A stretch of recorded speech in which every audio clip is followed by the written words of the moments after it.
ఇప్పుడే ఒక వీడియో చూశాను. తెలంగాణ ముఖ్యమంత్రి రేవంత్ రెడ్డి మీద ఉస్మానియా యూనివర్సిటీ ఒక స్టూడెంట్ దాడి చేసి కొట్టినట్లు. అదే నిజమైతే నేను తీవ్రంగా ఖండిస్తున్నాను. కానీ ఇక్కడ ఇష్యూ ఏంటంటే ప్రజలు ఎందుకు రెచ్చిపోయి ఉన్నారు? 60 లక్షల మంది నిరుద్యోగులు ఎందుకు రెచ్చిపోయి ఉన్నారు?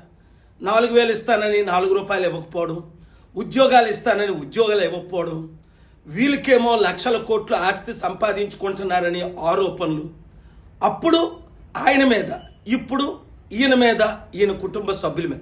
అందుకే ఎంతో ప్రేమతో, గౌరవంతో ముఖ్యమంత్రి గారిని నేను 7 సార్లు కలవడం జరిగింది. గంటలు మేము కూర్చొని డిస్కస్ చేశాం.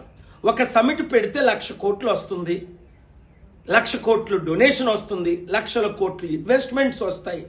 ఇప్పుడు 2 సమిట్లు పెట్టారు. భారత్ సమిట్ ఏదో అప్పుడు, ఇప్పుడు ఏదో ఫ్యూచర్ సిటీ. ఏమైనా డబ్బులు వచ్చాయా? ట్రంప్ సంస్థ విలువే 900 కోట్లు, వాళ్ళేమో 1,00,000 కోట్లు ఇన్వెస్ట్మెంట్ చేస్తారట. ఇది ఎంత జోకు?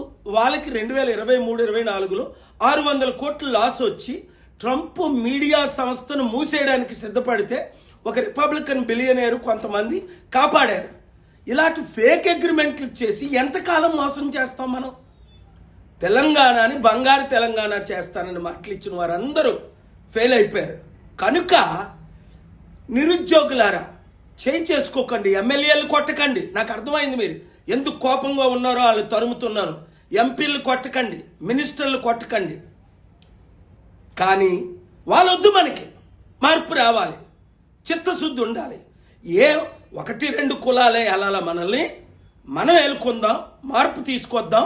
మీరందరూ గ్రూపులు పెట్టండి, క్యాంపెయిన్ చేద్దాం.